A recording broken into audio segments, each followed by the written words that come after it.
Welcome to the second video of mini English lesson. You are watching Speak English BD and I am Mohammad Ali with you. আচ্ছা বলুন তো am not এর contraction বা সংক্ষিপ্ত রূপ হিসাবে amn't কেন ব্যবহার করা যাবে না? আর amn't যদি ব্যবহার করা না যায় তাহলে ain't বা aren't এই দুটার ভিতরে কোনটা ব্যবহার করা যাবে? ঠিক এরকমই একটি প্রশ্ন আমাদের এই চ্যানেলের একজন সম্মানিত দর্শক করেছিলেন আমাকে। প্রশ্নটি পেয়ে আমি ভাবলাম আরে তাই তো আমাদের দেশের গ্রামার স্টাডিতে বরাবরই বলা হয়েছে am not এর কন্ট্রাকশন হিসাবে amn't ব্যবহার করা যাবে না, ain't বা aren't ব্যবহার করতে হবে। কিন্তু কেন এরকম করতে হবে তার কিন্তু কোনো ব্যাখ্যা দেওয়া হয়েছে বলে আমার মনে পড়ে না। যাই হোক, এই প্রশ্নের উত্তর পেতে আমি রিসার্চ শুরু করে দিলাম এবং রিসার্চ শেষে যে ফাইন্ডিংস পেলাম সেই ফাইন্ডিংসটা এখন আমি আপনাদের সাথে শেয়ার করতে যাচ্ছি। তো এই প্রত্যাশিত উত্তরটি পেতে আপনারা অবশ্যই ভিডিওটি শেষ পর্যন্ত দেখবেন।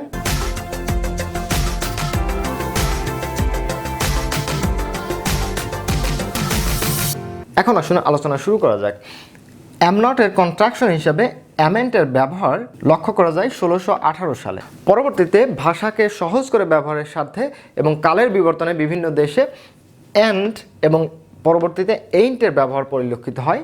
যদিও ain't এর ব্যবহার বিভিন্ন দেশে বিভিন্ন সময়ে বিভিন্নভাবে নিরুৎসাহিত করা হয়েছে। কারণ কি? কারণ হচ্ছে ain't হচ্ছে অনেকটা স্ল্যাং এবং ভেরি ইনফর্মাল টু ইউজ এবং এর ব্যবহারের ফলে শব্দগত এবং অর্থগত কিছু দুর্বোধ্যতা বা অ্যাম্বিগুইটি তৈরি হয়। এখানে কিছু সেন্টেন্স দেখুন, সেন্টেন্সগুলো দেখলেই ক্লিয়ার হবে। প্রথম সেন্টেন্সটি father ain't going to office today.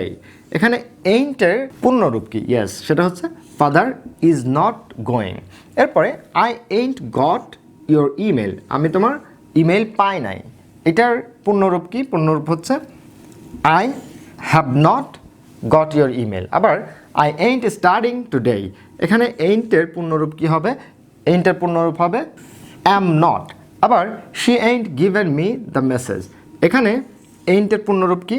এখানে ain't এর পূর্ণরূপ হচ্ছে she has not। আবার they ain't comfortable। এখানে ain't এর মানে কি? ain't মানে হচ্ছে they are not comfortable। তো এখানে আমরা কি দেখতে পাচ্ছি? সেটা হচ্ছে ain't এর পূর্ণরূপ কিন্তু am not, is not, are not, has not, have not সবগুলাই। যেহেতু এই যে এভাবে গ্রামাটিক্যাল রেস্ট্রিকশন ছাড়াই সহজেই ain't-কে বিভিন্ন স্ট্রাকচারে ব্যবহার করা যাচ্ছে, সে কারণেই স্পোকেন ইংলিশে এবং সাধারণ মানুষের ভেতরে এমনকি অশিক্ষিত মানুষদের ভেতরেও ain't-এর ব্যবহার কিন্তু রোধ করা সম্ভব হয় নাই। এখন আসা যাক aren't-এর ব্যবহার কিভাবে আসে। ইয়েস, যেহেতু ain't-এর ব্যবহারের বিষয়ে মিশ্র প্রতিক্রিয়া লক্ষ্য করা যায়, পরবর্তীতে বিভিন্ন দেশে aren't-এর ব্যবহারের প্রচলন শুরু হয়। অবশ্য বিংশ শতাব্দীর একটা বড় অংশ জুড়েই aren't-কে ফর্মাল ইউজে ভুল হিসাবে দেখা হতো, কিন্তু বর্তমানে aren't-কে ফর্মাল এবং ইনফর্মাল উভয় ক্ষেত্রেই সঠিক হিসাবে দেখা হচ্ছে।